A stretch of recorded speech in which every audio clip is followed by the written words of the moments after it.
Gracias por haber asistido. Yo no lo entiendo muy bien, porque hay muchos talleres interesantes y alguien que pone un título de una ponencia que sea del ciberutopismo de la Escuela 2.0 al ciberrealismo de la Gran Depresión, 2 puntos, lecciones para un futuro educativo incierto, no sé qué tipo de interés puede tener para vosotros. Esto tiene que tener alguna explicación neurofisiológica, ya lo investigaremos más tarde. Realmente este título lo que me apetecía era poner la primera diapositiva y después dedicarnos como una hora a seguir pensando qué puede significar esto todo juntos, sobre todo porque la mayoría pues nos conocemos ya de sobra. Pero en todo caso, pues vamos a intentar seguir. Bueno, lo primero que quiero deciros es que no está permitido copiar, porque sería una actividad bastante tonta. La presentación está ya publicada íntegra en mi página web, así que si tiene algún interés, que ya me lo diréis luego, podéis descargarla y hacer los comentarios que os parezcan oportunos. Qué bien lo pasamos con la Escuela 2.0, ¿eh? ¡Jo! Aquellos maravillosos años, cuántos saraos, qué de encuentros que tuvimos. Si no fuera ahora por los amigos de Educación 3.0, no nos vemos nada más que en Twitter. Qué bien lo pasamos. Bueno, lo que pretendía era reflexionar un poco acerca de qué tipo de aprendizaje es el que hemos podido sacar de la experiencia de Educación 3.0, de la Escuela 2.0, y llevarla a este momento de aparente gran depresión. La primera pregunta que yo me hacía es cómo podemos explicar lo que ocurrió. ¿Cómo podemos explicar la Escuela 2.0? Pero francamente, yo no soy un tecnólogo, no soy un político de la educación, no soy economista, no tengo mucha capacidad para explicar ese tipo de cosas. ¿Qué os parece si invocamos el espíritu de alguien que sí pueda explicar este tipo de asuntos? Bueno, yo os propongo que empecemos con una reflexión. Desde el telégrafo, cada nueva innovación tecnológica ha sufrido este ciclo. Buckingham explica que cada vez que hemos tenido una innovación tecnológica, empezamos con grandes promesas, lo probamos en el aula, hacemos investigación y se nos cae todo el invento. Vamos a ver si haciendo un poco de arqueología podemos comprender cómo fuimos capaces de montar la Escuela 2.0 y qué podemos aprender de ella. Bueno, ¿qué tal si invocamos el espíritu de Bill Gates? ¿Sí? No tengáis miedo aunque yo use manzana, no voy a decir nada, sobre todo si están los representantes de Microsoft por aquí. Si está alguno que se manifieste y entonces cambio las diapositivas. No hay mucha gente con chaqueta y corbata, o sea que parece que no han entrado a la charla. Bueno, vamos a empezar con la justificación. ¿Por qué había que montar la Escuela 2.0? La gran justificación la ha llamado: si las barbas empresariales de tu vecino...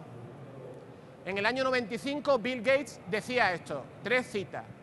Las corporaciones están reinventándose a sí mismas en torno a las oportunidades flexibles que permite la tecnología de la información. Las aulas tendrán que cambiar también. Mirad lo bien que nos va en la empresa, cuánto dinero estamos haciendo, tenéis que aprender de nosotros, porque toda la clave de nuestro dinero no está en el mercado y en la bolsa, está en lo bien que estamos incorporando la tecnología. Sigue su razonamiento aportando las promesas. Ya tenemos la justificación, vamos a ver qué prometían las TIC en el año 95.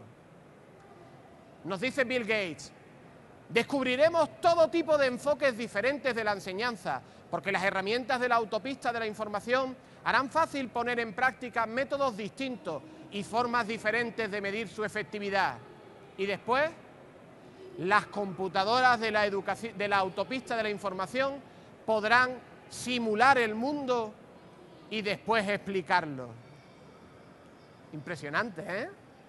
Simular el mundo y después explicarlo.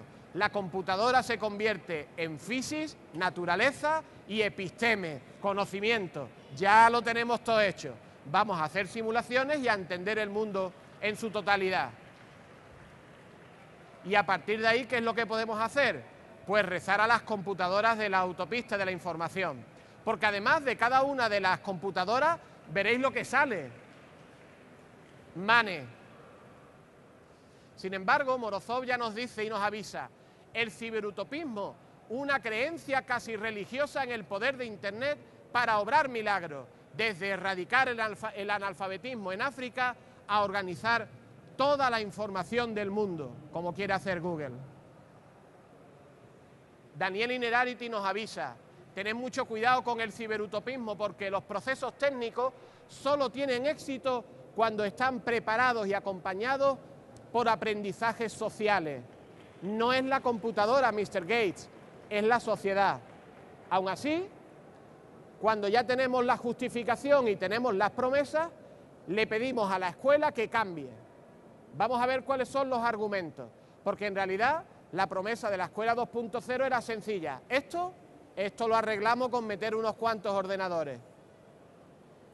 La tecnología de la información aportará a la enseñanza la adaptación al cliente, de la misma manera que permite a Levi Strauss & Company ofrecer pantalones vaqueros adaptados a las necesidades y características de cada uno de los clientes, aunque se confeccionen en masa. Con esto hemos llegado al epicentro. Vamos a construir la escuela Levi Strauss & Company, porque la escuela Levi Strauss se puede personalizar. ¿Quién no ha personalizado sus pantalones? Le doy una vueltecita para arriba, le doy una vueltecita para abajo, pero todos valen 90 euros y todos me quedan mal. A mí, que soy XXL, a vosotros y a vosotras no, evidentemente. Nos dice el filósofo Byung-Chul Han: nos embriagamos hoy con el medio digital, sin que podamos valorar completamente las consecuencias de esta embriaguez. Nos metimos en la aventura y no sabíamos qué estábamos haciendo realmente.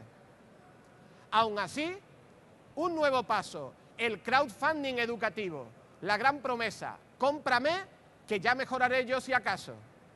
Fijaos lo que decía Bill Gates en el 95. El hardware informático es más barato casi cada mes que pasa y el software educativo será asequible. Hombre, cuando lo compréis en cantidad. Y continúa: a medida que los presupuestos de los libros de texto y los gastos de los padres se inviertan en material interactivo, miles de compañías de software nuevas trabajarán con los profesores para crear programas educativos interactivos con la misma calidad que los programas de entretenimiento. Hay ya varias experiencias en que están intentando clonar MasterChef también para las aulas. Es decir, la gran promesa era que íbamos a tener programas tan buenos como los programas de entretenimiento, siempre que los compráramos en cantidad. Si no, no funciona el invento. Porque esta es la gran realidad. La realidad es mercado. Dos citas de Christian Laval: la escuela no es una empresa. Un libro que me parece fundamental en la reflexión sobre Escuela 2.0. Uno de los fenómenos más significativos aparecidos en Europa en la década de los 90 reside en la creación de un mercado de las nuevas tecnologías de uso educativo. Y continúa: para las empresas a la búsqueda de nuevos mercados, la enseñanza se presentó como una especie de Eldorado, a causa de su magnitud y la importancia de los equipamientos informáticos que les serían necesarios. Realmente era un círculo virtuoso. Si tú compras, yo me haré mejor, y si yo soy mejor, podrás usarme cuando me compres. Pero ¿y qué ocurre si la escuela integra la tecnología? Es decir, ¿qué ocurre si fallamos en el propósito de integrar el ordenador en el aula? Pues lo que ocurre es el momento en el que estamos ahora nosotros. El ataque a la escuela por vía tecnológica. Debo deciros una cosa: si estáis en la escuela y no habéis incorporado la tecnología, sois un fracaso. Bienvenidos. Porque esto es lo que nos dicen, empezando por Bill Gates. ¿Por qué no usan las computadoras? Dice: muchas personas son escépticas. Tenemos un grave problema de escepticismo, no me habéis creído. Os he dicho que compréis, que yo mejoraré, no tendré pantallazos azules y no me habéis creído. El conservadurismo que existe todavía en muchos de los lugares del estamento educativo. Y finalmente, muchas de las PC que no tienen nada que ver conmigo, que son de IBM, existen en las escuelas hoy y no son suficientemente poderosas. A partir de este arranque tenemos una sucesión de citas. En lugar de repensar la escolarización, las escuelas están adaptando la tecnología para hacerlas similares a la escuela, sin darnos cuenta en esta cita que aquí la palabra escuela está cargada con signo negativo. La escuela es mala y lo que hacemos es adaptar la tecnología, que es buena, a la escuela. En segundo lugar, Mark Prensky, mañana nos lo explicará.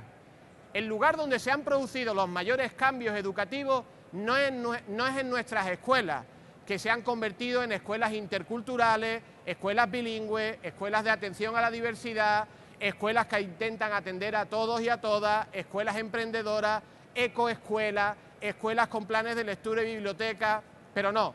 Los mayores cambios educativos ocurren en cualquier lugar, menos en nuestros colegios. Por ejemplo, en los juzgados, en los hospitales, en la cola del metro y en todos los lugares que ustedes visitan. Ferran Ruiz Tarragó. Las instituciones educativas creadas para orientar e impulsar la vida de niños y jóvenes han evolucionado mucho menos que las sociedades y que las personas a las que deberían de servir. Claro, nosotros no tenemos tarjetas negras. Douglas Thomas y John Seely Brown. El tipo de aprendizaje que definirá el siglo XXI no está teniendo lugar en la clase. Es más, aparece por todos lados, aparece alrededor nuestro y es muy poderoso, pero en la escuela no. Nuestras instituciones formales, James Paul G., nuestras instituciones formales de educación han, de manera general, renunciado a la tarea de una educación profunda y se centran en metas a corto plazo, aprobar exámenes y cobrar la enseñanza. Apocalípticos e integrados. Es decir, buena parte del mundo de la escuela 2.0 ha decidido suicidarse pensando que hemos sido un fracaso de escuela, porque no hemos sabido incorporar la tecnología al aula. Sin embargo, volviendo a Innerarity, la sociedad se divide entre optimistas y pesimistas, que es el eje en el que nos situamos cuando no tenemos ni idea de lo que pasa. Y la realidad es que no tenemos ni idea. No teníamos datos cuando hicimos Escuela 2.0, no teníamos pistas de cómo hacerlo, no tenemos hoy tampoco datos concluyentes acerca de cómo ha sido esa evolución. A pesar de todo, Innerarity nos propone un concepto que me parece interesante: tomar decisiones desde la ignorancia, que no es sin saber, sino reconociendo que no lo sabemos todo, que no lo podemos controlar todo, que es tan complejo que nunca podríamos dar un paso adelante si queremos tener el control total de cualquier situación, en concreto educativa. Morozov de nuevo. Pocas tecnologías modernas son lo bastante estables en diseño, en aplicaciones, en su atractivo para la gente, como para aportar una planificación política impecable. Estamos jugando con un material que cambia cada 15 días y queremos mirar a la escuela diciendo que ha fracasado porque no sabe incorporarlo. Lógicamente. Hay problemas malvados y domesticados. La escuela es un problema malvado, un problema evil en inglés.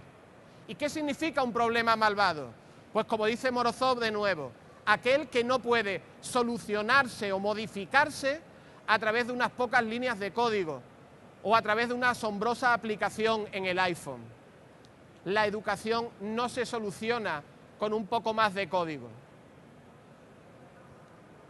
¿Qué os parece si bajamos el ritmo e intentamos comprender lo que ha pasado? Y me pongo bien el micro. Vale.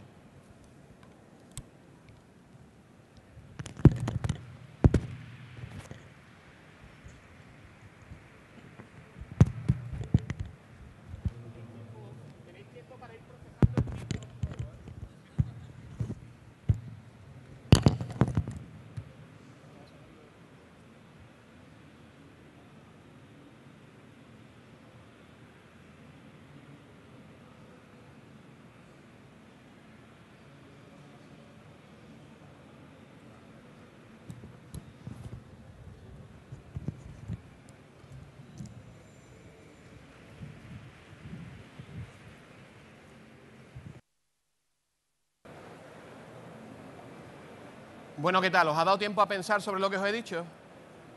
Todo esto estaba previsto por la organización, o sea que no dramaticemos. Bueno, vamos a intentar comprender entonces este repaso apresurado y subjetivo de la Escuela 2.0. Factor 1 para comprenderlo, la heterocronía. Nos guste o no nos guste, distintas facetas de la vida social tienen distintos ritmos, distintas velocidades. Me gusta mucho más incluso el ejemplo. El tiempo de la moda no coincide con el tiempo de la religión, ni el de la tecnología con el del derecho, ni el de la economía con el de la política, ni el de los ecosistemas con el consumo. Sin embargo, es muy interesante que nadie le eche la bronca a la religión por no ir a la velocidad de la moda. Nadie le echa la bronca al derecho por no ir a la velocidad de la tecnología. Nadie le echa la bronca a la política por ir a la velocidad de la economía. Aunque sí es verdad que le echamos la bronca al consumo por no ir a la velocidad de los ecosistemas. La educación tiene un ritmo lento de cambio y desarrollo. Y no es porque esté en su código genético, es porque el número de variables que se manejan en educación desborda cualquier previsión. Hacer un cambio en el currículo educativo provoca el desencadenamiento de una serie de protestas y defensas que muchas veces no valoramos suficientemente. Factor 2, las neuronas espejo. Las neuronas espejo, ya saben ustedes que son esas neuronas que tenemos aquí cerca del lóbulo parietal y que son las que nos permiten responder simpáticamente al que tenemos enfrente. Bien, pues Ortega ya conocía la importancia de las neuronas espejo en educación y nos decía en el año 36, principio de educación, la escuela como institución normal de un país depende mucho más del aire público en que íntegramente flota que del aire pedagógico artificialmente producido dentro de sus muros. Solo cuando hay ecuación entre la presión de uno y otro aire, la escuela es buena. Las neuronas espejo. Una sociedad analógica genera una escuela analógica. Una sociedad digital genera una escuela digital. Una sociedad en tránsito como la nuestra genera una escuela en tránsito, también como la nuestra. ¿Tienen ustedes el DNI en su cartera? No quiero hacer ninguna prueba de ciudadanía. Lo que quiero es que piensen ustedes cuántas veces han utilizado su DNI electrónico. ¿Hay alguien que lo haya utilizado más de 2 veces y que no sea de la Policía Nacional? Bueno. ¿Por qué nadie nos acusa de no haber incorporado el DNI electrónico a nuestras vidas? ¿Por qué nadie acusa a los grandes comercios de no haber incorporado el DNI electrónico a sus procedimientos de compra y venta? James Paul Gee de nuevo. Nuestros problemas en educación no radican principalmente en nuestras escuelas. No importa si son buenas o malas. El problema radica en la sociedad. Y la pregunta es, sabiendo esto, ¿cómo podemos promover el cambio? No el cambio hacia la escuela tecnológica o la escuela digital, sino el cambio hacia una escuela de calidad. De nuevo Morozov. La única forma de conseguir que Internet desarrolle su potencial emancipador es abrazar tanto el ciberrealismo como el ciberagnosticismo. Quiero que salgan ustedes de aquí ciberagnósticos, pero que no lo cuenten. ¿Qué hace un ciberrealista? Los ciberrealistas no buscan soluciones tecnológicas a problemas de naturaleza política. Ni siquiera fingirían que tales soluciones son posibles.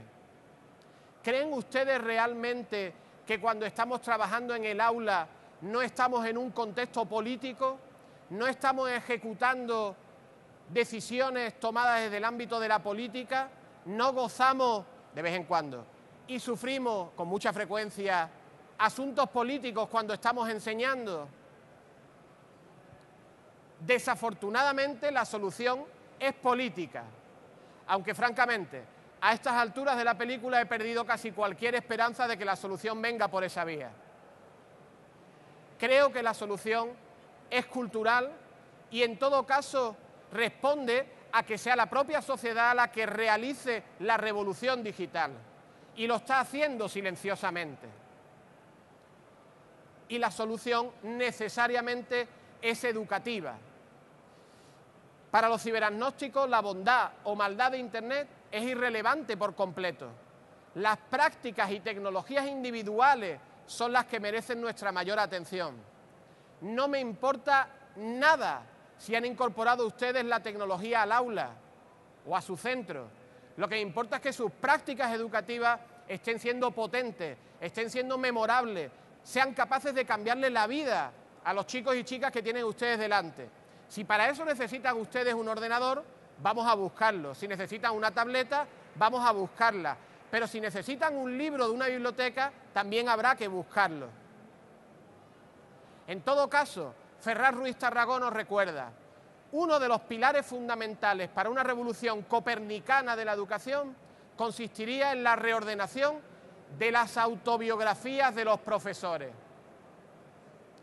Sí, ahí es donde está la solución. No puedo negar que creo en los profesores. Yo comento con mucha frecuencia, y aquí hay algunos amigos que me escucharon hace poco decirlo, que yo soy hijo de un maestro, que estoy casado con una maestra y que mi niña también es maestra, que tiene 11 años, ella no lo sabe, pero tiene una cara de maestra que se le cae de grande. Realmente ahí es donde radica la única solución posible. Y radica porque a pesar de todos los pesares, una pequeña minoría de maestros y profesores ha modificado su práctica docente y están integrando la tecnología de manera mucho más concreta en sus clases. Claro, ¿cuál es el matiz? El matiz es que discuto que sea ya una pequeña minoría. Creo que la gran herencia de la Escuela 2.0 es haber movilizado las fuerzas de AulaBlog, es haber movilizado las fuerzas de Novadors, es haber movilizado las fuerzas del EAVE, es haber conseguido que un grupo creciente y amplio de docentes empecemos a estar en contacto para diseñar nuevos proyectos, para diseñar nuevas aventuras. Evidentemente hay barreras para el uso de las TIC. No solo las hay, sino que las conocemos. Ahí es donde entra y tiene que entrar la política. Tenemos barreras relacionadas con el profesorado, tenemos barreras relacionadas con la escuela, tenemos barreras relacionadas con el sistema.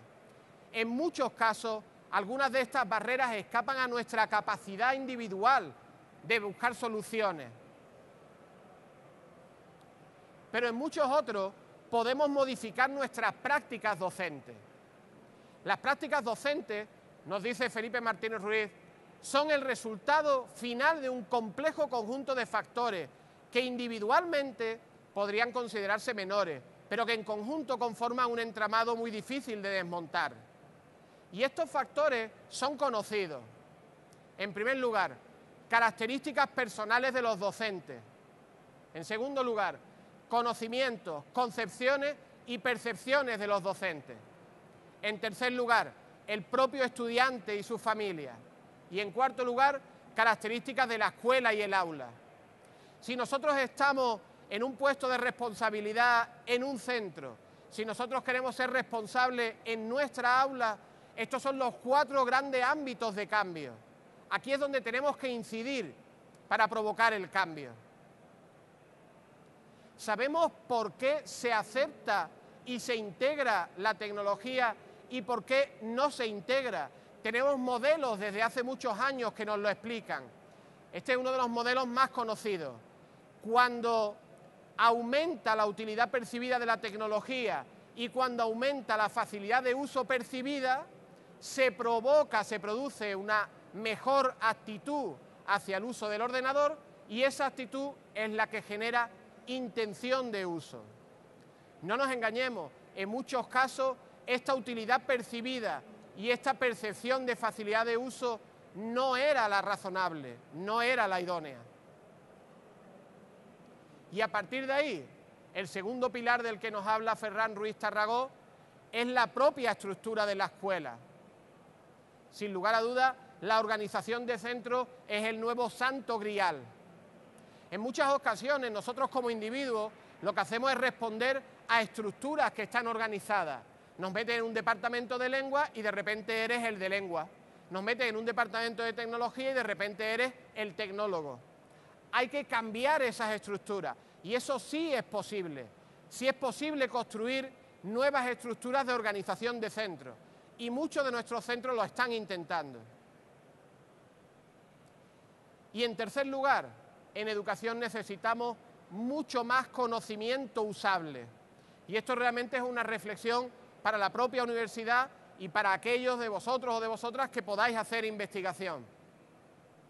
Nos recuerda en tercer lugar Ferraz Ruiz Tarragó: la investigación pedagógica apenas repercute en las actividades reales de alumnos y profesores, ni tiene mayor influencia en la configuración de la calidad de los aprendizajes. Cuesta asumirlo, pero la mayor parte de nuestra investigación es absolutamente inútil. No porque sea investigación básica, sino porque es una investigación que no se puede aplicar. Lo que hacemos es una y otra vez describir situaciones ya conocidas. Bien, ¿cuáles son las posibles lecciones del paso de la Escuela 2.0 al ciberrealismo? En primer lugar, necesitamos una estrategia global que vincule sociedad, educación y TIC. Quizás lo que define este momento de gran depresión es que no tenemos esa estrategia global. Y eso es lo que necesitamos. Necesitábamos los presupuestos de la Escuela 2.0, sin lugar a dudas, pero sobre todo lo que queríamos era una estrategia global, saber cuál era el camino que habíamos elegido en este proceso de toma de decisiones, a veces desde la ignorancia. Y esa estrategia global tiene que estar estructurada desde políticas que conozcan la realidad y desde políticas valientes. Todavía no hemos tenido nadie que se atreva a tocar el currículo realmente. Desde los años 90, César Coll está pidiendo una poda del currículo y lo que hacemos es echarle todavía más abono al suelo para que el currículo siga creciendo. No tenemos políticos valientes. Y como no los tenemos, tiene que ser la escuela la que se empodere, la que empiece a ganar argumentos para, por un lado, presentar una crítica clara a lo que se nos ofrece, ser consciente de qué momento nos está hablando el mercado, en qué momento está hablando la política, en qué momento está hablando la educación. Y al mismo tiempo, un empoderamiento para la creatividad, para la experimentación, para la búsqueda de soluciones. Necesitamos centros adultos, no centros menores de edad. Durante buena parte de nuestra historia de la educación hemos tenido centros menores de edad que esperaban el nuevo programa para comenzar a andar. Y esto ya no va a ocurrir nunca más. Necesitamos centros adultos que definan su proyecto educativo, se lo crean y lo ejecuten. Centros adultos que busquen soluciones a sus problemas. Centros adultos que sepan posicionarse ante la administración. Centros adultos que puedan transmitir sin ninguna duda a la familia cuál es su estilo de enseñanza. Y no simplemente aquí venimos a enseñar. Y necesitamos también Centros Finlandia. Centros Finlandia es una expresión en la que me he empeñado desde hace ya algunos años y que muchas amigas y amigos pues me dicen que ya debo cambiar, porque hace una referencia al exterior que ya no es necesaria. Hace poco, en una visita a la Alpujarra, propuse que deberíamos empezar a hablar de los centros Alpujarra, o de los centros Alcázar de San Juan, o de los centros Avilés, es decir, de todos aquellos centros educativos que no se plantean la excelencia, sino el éxito. Hemos hablado durante tantísimo tiempo de fracaso educativo que resulta que nos lo hemos creído. Nos han vendido la moto del fracaso educativo y hemos acabado asimilando que somos una máquina de fracaso educativo. Y no tiene por qué ser verdad. Lo que sí es cierto es que necesitamos implementar aquellas acciones que conducen al éxito. Una estructura individualista o competitiva en el aula conduce a la excelencia y al fracaso. A los dos. Una estructura cooperativa en el aula conduce al éxito. Pues tenemos que caminar decididamente hacia estructuras cooperativas. Vincular a nuestros estudiantes con la realidad conduce al éxito. Separarlos de la realidad conduce al fracaso. Y ahí es donde podemos empezar a hablar de las tecnologías. Entonces tenemos necesidad de centros adultos y que aspiren al éxito, que tengan mecanismos para solucionar el fracaso de cada uno de nuestros chicos y chicas. Y para eso necesitamos docentes con un PLE muy robusto. Tenía ganas de preguntarles a ustedes cómo tienen el PLE hoy. ¿Cómo se han levantado con el PLE? Yo reconozco que hay algunos días que el PLE se me viene abajo. Esto yo creo que se nos pasa a todos, ¿no? Después ya te vas animando y el PLE, bueno, pues se viene arriba. Necesitamos docentes con un entorno personal de aprendizaje muy fuerte, muy potente, que contenga una red personal de aprendizaje muy poblada. Hace algún tiempo yo propuse, vamos a hacer bautizos docentes, que cada uno coja a 2 compañeros, a 2 compañeras, que no estén en la red y los acompañe a la red. Pero no los acompañe a la red simplemente para explicarle cómo funciona Twitter, sino que los acompañe a la red y le presente a otros compañeros y compañeras. Y le diga, mira, aquí tienes a este amigo que te va a ayudar. Necesitamos fortalecer nuestra red personal de aprendizaje, necesitamos fortalecer nuestro entorno personal de aprendizaje. Esa es realmente la herencia de la Escuela 2.0, pero es que esa es nuestra fortaleza. La mayoría de vosotros estáis aquí porque me conocéis, no porque os interesara el título. Eso me complace porque significa que el entorno personal de aprendizaje sigue funcionando y que después tendré que invitaros a una cerveza. Pero una vez que tenemos constituido nuestro entorno personal de aprendizaje, necesitamos ejercer la crítica sobre nosotros mismos. Durante mucho tiempo hemos utilizado la pedagogía tóxica. La pedagogía tóxica comienza con un único movimiento, este. Así empieza la pedagogía tóxica. Hemos dado clase tanto tiempo de espalda a nuestros estudiantes que no nos hemos dado cuenta de que muchas de nuestras acciones no tienen sentido, no educan, no enseñan, pero que hay otras estrategias que son más orgánicas, que sí encajan con los modos de aprender de nuestros estudiantes. En ese sentido, tenemos que pasar de la pedagogía de los contenidos, que es tóxica, porque pretende invadir de contenidos el cerebro de nuestros estudiantes, a una pedagogía orgánica, basada en proyectos, basada en problemas, basada en retos. Ayer tuve la suerte de tener una reunión con Francisco Rubia, que es uno de los neurofisiólogos más importantes que tenemos en nuestro país, que es uno de los investigadores más importantes que hemos tenido en nuestro país. Y nos dijo con total claridad, un pequeño grupo de gente que estábamos charlando con él, que no hay aprendizaje que el hipotálamo sea capaz de afianzar si no hay emoción. Si no hay emoción, no hay aprendizaje.